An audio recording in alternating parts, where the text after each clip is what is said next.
Hi guys, thanks for tuning in to another video on ForgottenWeapons.com. I'm Ian, and today we're taking a look at some guns that aren't so much forgotten as available and maybe not super well understood. What I have in front of me here is a selection of Savage automatic pistols of the 1907, 1915, and 1917 varieties. And I figured what we could do today is take a look at all the different varieties of these and just explain what they are and how they differ. So if you're interested in picking up a Savage, well, you'll have a little bit more background information and you can figure out exactly which model you'd like to look for. So let's start out with a little bit of background.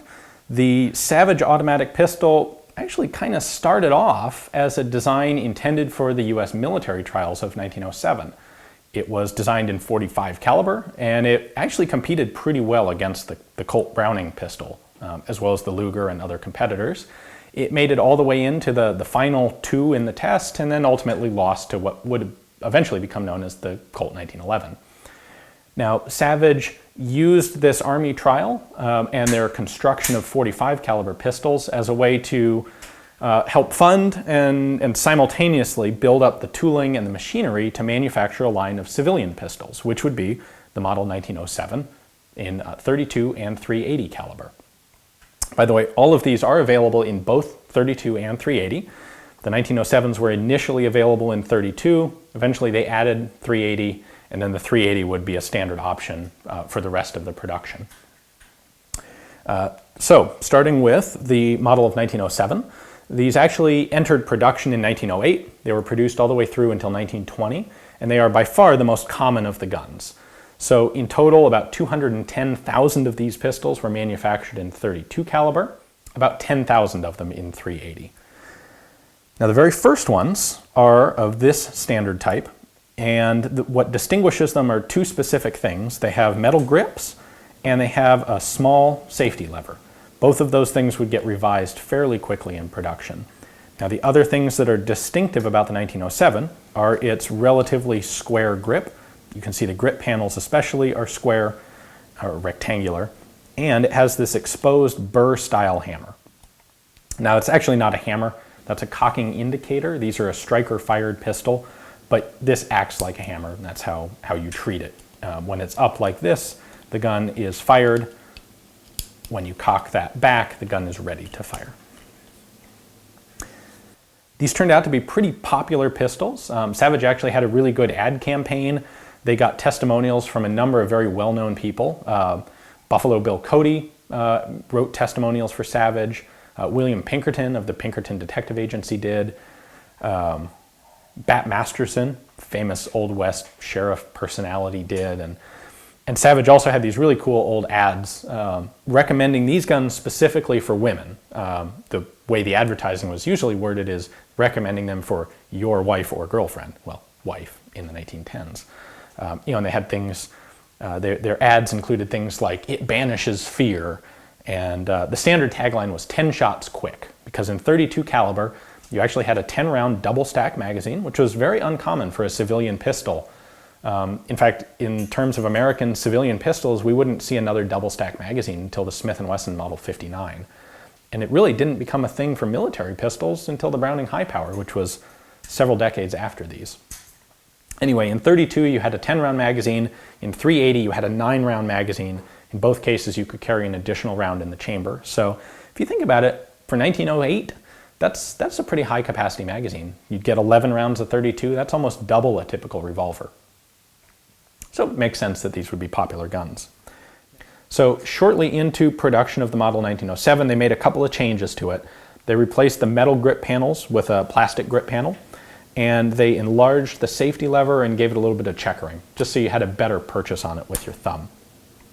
Other than that, the pistols are pretty much the same, and they would follow this configuration for, like I said, about 210,000 guns made through 1920. Controls on the Savage are pretty basic. We have our safety up here. So safe is up, fire is down. If you are right-handed, when you grab this gun, it's not that difficult to snap the safety down with your thumb. They do grip and point pretty darn naturally for most people. They're a very comfortable gun in the hand. Trigger, obviously, and then our magazine release is a bit unique. It is actually here in the front strap, and on the model 1907, you hit the magazine release with your ring finger. Sometimes the magazines fall out, sometimes you have to pull them a bit. Now, while we're at this point, let me just mention this. Savage did offer engraved and fancy condition guns as well through their whole production. It's kind of interesting, their engraving is rather smaller in coverage than is typical for a lot of other pistols, especially, say, Colts. This is the A, the smallest amount of engraving, but even the C standard guns, which had the most engraving, still had a lot of big empty areas, which is a little bit unusual. This also has the mother of pearl grips. There were a couple different options for the grip emblem in them. This one's probably the most desirable. It's the Indian head, which is the Savage logo. Now, I should point out, they weren't using the name Savage to refer to savages. The company was actually founded by a guy named Arthur Savage, so that was his name. And then there are some apocryphal stories, I'm not entirely sure if they're true, about collaboration with an Indian tribe to actually use this logo with permission in exchange for providing a bunch of lever-action Savage rifles for the tribe to use. Kind of cool if it's true, but I've seen conflicting opinions on the veracity of that story. At any rate, Savage had a bunch of other things going on in World War I. They were making machine guns for the British and for the Americans. They were making lever-action rifles, still the Savage Model 99. Sales of the pistols kind of started to slump a little bit during and especially after the war. So they started making some changes. They came out with the model of 1915, which interestingly wasn't actually released on the market until 1917. And these were only sold for about 3 years. 1917 through 1920 was the availability of the Model 15. Clear enough? These changes were directly in response to customer request, and they were a shrouded hammer. Now again, it wasn't actually a hammer. What they did was just take the cocking knob, grind it down to be a little smaller, and cover it with a piece of metal. So it's shrouded. Still gives you the same effect. You don't have anything to catch on clothing or get lint or dirt into the gun. And then they also had a grip safety on the back. So I'm sure there were a lot of people with a concealable pistol like this who didn't want to try and operate a thumb safety. They would prefer to simply leave the thumb safety disengaged and rely on a grip safety to keep the gun safe. So Savage offered that. Other than that, these are pretty much identical to the model of 1907. The grip panels are the same, the grip profile is the same. They were a little more expensive to make because of changes like this grip safety. But again, same as 1907, they're offered in .32 and .380 caliber. These were only made in small numbers. You're looking at about 6,500 were made in .32 and about 4,000 were made in .380. So this is the rarest of the standard variants of the Savage. Now, lastly, we have this, which is a little bit more Art Deco looking, kind of a cool looking pistol, I think. A little more eye-catching.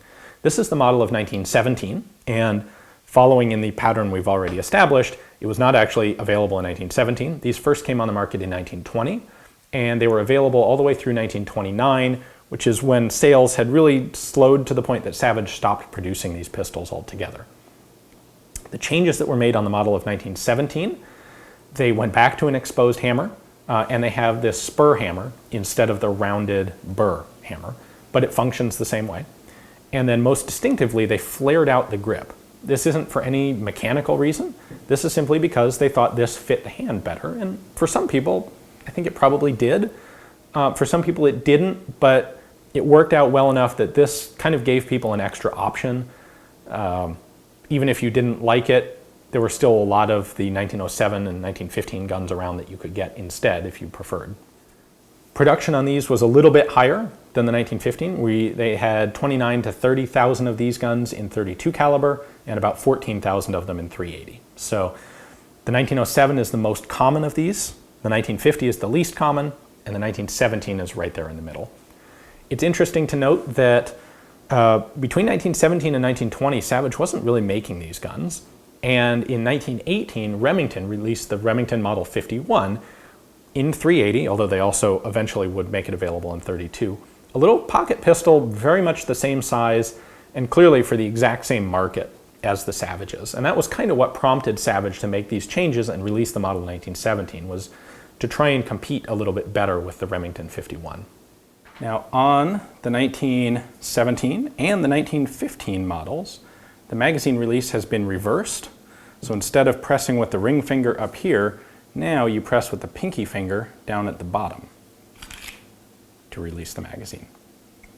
So little minor change, that's probably a little bit more secure, less likely to be engaged accidentally. So they made that change. All right, so two last things I want to point out on the magazines.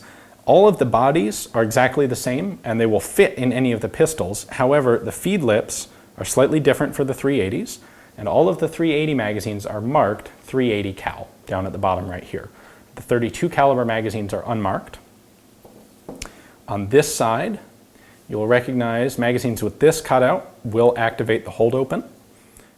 Now lastly, on the front of the magazines, you'll see two different locations for the magazine catch. These magazines with the hole at the bottom are for the 1907, where you use the mag release with your ring finger. These with the higher ones are actually for the 1915 and the 1917, where you activate the magazine release with your pinky finger. So like I said, the bodies will fit in both interchangeably between all the guns, but if you have the wrong location of the magazine catch hole, the mags won't lock into place.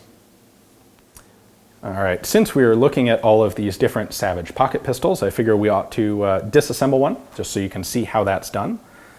So I have a model of 1907 here, pretty standard gun. I'm going to first take out the magazine. Easy enough. We'll check if it's empty, which it is. Now, disassembly procedure on these is actually very simple. We're going to pull the slide all the way back, and then I'm going to grab the hammer and pull it down, and then rotate this whole hammer assembly 90 degrees clockwise. So grab this, pull it all the way back, grab the hammer, rotate this 90 degrees. I can then pull out this entire hammer assembly. Now I want to hold the trigger down and slowly pull the slide off the front of the gun. The barrel is held on just by one little lug, so it'll fall right off when you do that. And then that is our disassembled Savage 1907.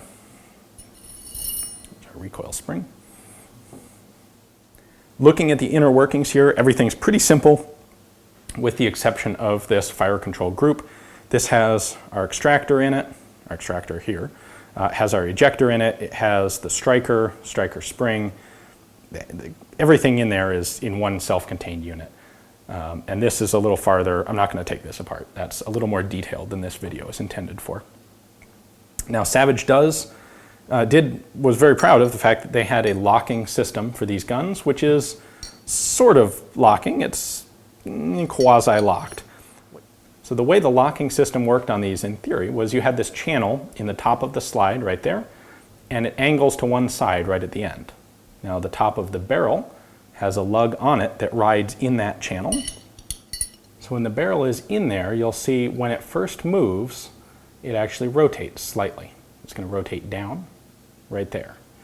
In theory, what this does is force the barrel to stay locked to the slide until the slide starts moving, and then the slide has a little bit of movement here. Once the barrel has tilted like that, then the slide is unlocked, the barrel stays where it is locked to the frame, and the slide cycles backwards. The theory is that holds long enough for pressure to drop in the barrel. Whether that strictly speaking works or whether this is really better considered a blowback is kind of a moot point because the guns do work reliably and there's no problem with the operating. Savage pistols have a very good reputation. They were reliable, they point and shoot very well for a lot of people. They were made in large quantity. We're talking over 250,000 of these were produced. So they're still available pretty darn cheap. $300-400 can get you a pretty standard Savage of, whichever type you're looking for, except maybe the 1915s. Still popular pistols today, and a cool thing to add to a collection. They have a very distinctive 1920s Art Deco, flapper and bootlegger sort of look to them, I think. So, and on top of that, they incorporate a number of interesting technological elements like the double stack magazine. So cool from a historical perspective, also cool from a mechanical perspective, and a neat gun to add to a collection. If you want to get really serious about it, there aren't that many of them that you even need to have a pretty complete collection. Basically 6 guns. If you've got one of each model in each caliber, you've got a basic collection. And from there, it's just getting into some real subtle varieties. So, anyway, thank you for watching. I hope you enjoyed the video. I hope you learned something useful about Savage automatic pistols, and maybe you can go out now and get just the right one for your own personal collection. Tune in again to ForgottenWeapons.com for more early pocket pistols.